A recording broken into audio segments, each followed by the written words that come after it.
नमस्कार। उम्मीद है आप लोग प्रसन्न होंगे, खुश होंगे।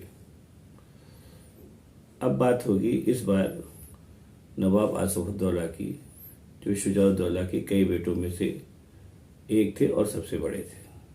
शुजाउद्दौला की भी कई बेगमात थीं, उनमें से जो सबसे बड़ी बेगम थी बहू बेगम, जिनका शुजाउद्दौला पे काफ़ी प्रभाव भी था और वो ऐसे भी मुग़ल बादशाह मोहम्मद शाह रंगीला की बेटी थी, इस नाते भी उनका काफ़ी दबदबा था।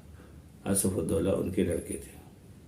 शुजाउद्दौला के ज़माने में फैज़ाबाद प्रोविंस शहर बसी गया था, जैसे मैंने आपको बताया, और उस शहर में बहू बेगम का बहुत दबदबा था। ये अभी मैं कालांतर में आपको बताऊंगा, अभी फ़िलहाल इतना ही उचित होगा। एक तरीके से नवाब के पैरेलल बहू बेगम की सरकार वहाँ चलती थी और जिसका काफ़ी दबदबा था। एक चीज़ और हुई थी जिसके चलते कि बहू बेगम का दबदबा बढ़ा था कि 1764 में बक्सर की लड़ाई के बाद जो 50 लाख रुपए का हर्जाना शुजाउद्दौला को देना था, उसका कुछ पार्ट शुजाउद्दौला ने दिया था और कुछ पार्ट उनको देना बाकी था, जो कालांतर में वो चुका रहे थे। इन्हीं सब परिस्थितियों में शुजाउद्दौला की मृत्यु हो गई और उसके बाद उनके बड़े बेटे आसिफउद्दौला बादशाह बने, या कह लीजिए नवाब बने। अब आसिफउद्दौला के सामने दो चीज़ें थी।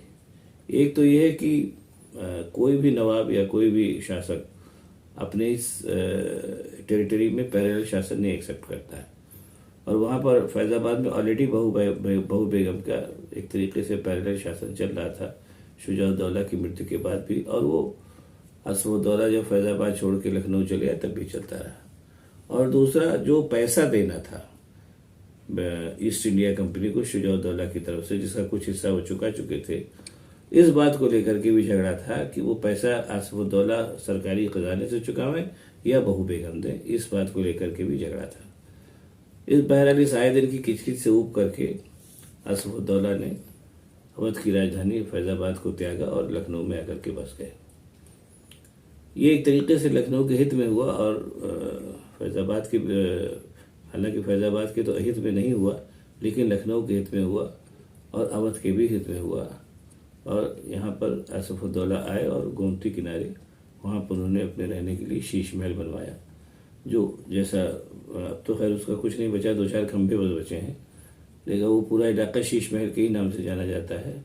लेकिन जैसा उस महल के बारे में लिखत पढ़त में मिलता है कि बहुत शानदार, बड़ा नायाब महल था, उसमें तो तालाब थे बहुत, और क्या नाम है, तमाम बहुत सी चीज़ें थी, और उसके अंदर एक बहुत बड़ा हिस्सा जो था वो शीशों के काम को बना हुआ था, इसीलिए उसको शीश महल भी बोला जाता। बहरहाल आसिफउद्दौला ने उसमें आकर के रहना शुरू किया और लखनऊ को आकार देना शुरू किया।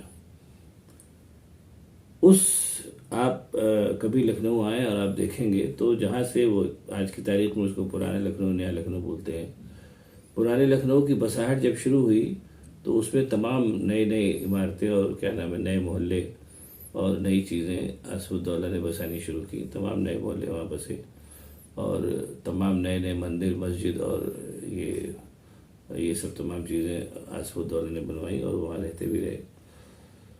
और बाद में कालांतर में वो एक चीज़ और बता दूं, दिमाग इस समय की चर्चा चली रही कि आसिफउद्दौला के समय जो अवध था वो मोटे तौर पर बनारस से लेकर के बरेली तक था, वो पूरा इलाका था, जो बाद में कालांतर में उनकी मृत्यु के बाद जब उनके छोटे भाई सादत अली खान नवाब बने तो घट के काफ़ी कुछ आधा रह गया। इस पूरे इलाके के स्वामी आसिफउद्दौला थे और उन्होंने बहुत ही सफलता से, निपुणता से शासन चलाना शुरू किया और लखनऊ को नई नई इमारतों से सजाना संवारना शुरू किया। ये उनके शासन का पहला फेज रहा। दूसरा फेज उनका तब आया जब लखनऊ में बड़ा ज़बरदस्त दुर्भिक्ष पड़ा, और उस दुर्भिक्ष से निपटने के लिए उन्होंने बड़े इमामबाड़े की संरचना शुरू की, जो कालांतर में लखनऊ का सिग्नेचर बिल्डिंग बना, उसको सभी जानते हैं। और न केवल लखनऊ की सिग्नेचर बिल्डिंग बना, बल्कि वो आसिफउद्दौला के, नवाब आसिफउद्दौला के जो शासनकाल में उनके लिए भी एक ऐसी चीज़ साबित हुआ है जिसके लिए नवाब आसिफउद्दौला आज तक जाने जाते हैं। अब यहीं पर ये कथा मैं समाप्त करता हूँ। बड़ा इमामबाड़ा बनने और उसके साथ की जुड़ी दूसरी किस्से मैं आपको अगले एपिसोड में सुनाऊंगा, क्योंकि और आसिफउद्दौला के जो शासन प्रबंध है उसके बारे में कुछ बातें मैं अगले एपिसोड में बताऊंगा। फिलहाल आज के लिए इतना ही। नमस्कार, आप सब लोगों को शुक्रिया। अगर वीडियो पसंद आया हो तो इसको लाइक करिए, सब्सक्राइब करिए, शेयर कीजिए, ताकि मैं आपको और भी बातें ऐसी आगे बताता रहूं। और अवध का पूरा इतिहास मैं आपको सुनाऊंगा, नवाब बिरजीस कदर तक, और 1857 की क्रांति में लखनऊ का और अवध के योगदान पर। मैं पहले भी बता चुका हूँ और आगे भी बता रहा हूँ कि नवाबों की रंगीनियों से परे अवध का राजनीतिक इतिहास बहुत ही दिलचस्प और बहुत ही इम्पोर्टेंट है, जिसके बारे में कम चर्चा होती है। मैं उसी को बताने की कोशिश कर रहा हूँ। और आप लोगों से ये भी गुजारिश है कि अवध कथा के जो बाकी पिछले एपिसोड है इसको देखने के साथ साथ आप उनको भी देखें, ताकि संपूर्णता में आपको अवध का राजनीतिक इतिहास पता चलता रहे, जिसने एक ज़माने में न केवल अवध बल्कि मुगलों के और अंग्रेज़ों के शासनकाल में भी अपना बहुत ही प्रॉमिनेंट रोल प्ले किया। बहुत बहुत शुक्रिया। नमस्कार।